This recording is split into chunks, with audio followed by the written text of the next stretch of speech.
Late today, the sheriff of Broward County, home of that high school in Parkland, Florida, of course, revealing that all deputies in schools will now carry rifles on school grounds. Meantime, young people across Florida arriving in that state's capital, and you will see how they were received inside those meetings. And look at this tonight. Across the country, students staging walkouts to show their support, from Florida to Minnesota, from Illinois to Colorado.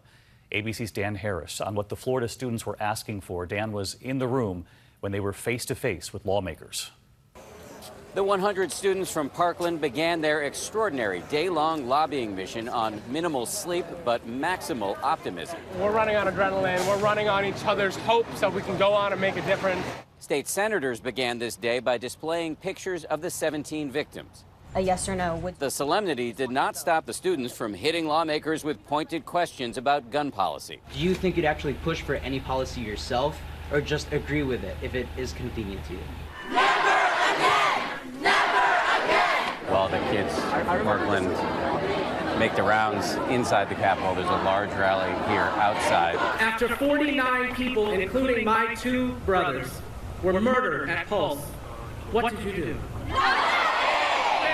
Back inside, as the students continue their work, their initial optimism curdled into frustration as they complained about what they viewed as a lack of straight answers from lawmakers. Because what I saw today was discouraging. Look what happened in this encounter between students and Republican State Senator Aaron Bean, who repeatedly dodged questions about whether he would support a ban on semi-automatic rifles like the one allegedly used by Nicholas Cruz to kill 17 people at Douglas High School 1 week ago. What's your personal stance on assault-style weapons like an AR-15? Yeah, it's a head scratcher where we are. So it's going to be a debate. I've always defended people's right to defend themselves. With an AR-15? I haven't got specifics. You've been generally considered pro-gun, or?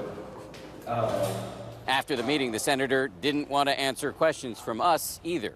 It's great. I got to get in the committee. I'm trying to think Okay. whatnot. Being from Jacksonville. Okay. Peace.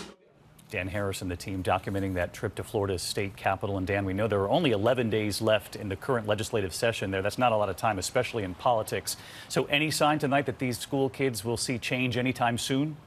Yes, David, it is likely, we're told, that there will be new legislation in the coming 11 days. It's not likely that the legislation will include something many of the students say they want, which is a ban on semi-automatic rifles. It is, however, likely that there will be a rule change requiring anybody who buys one of these weapons to be 21 instead of 18.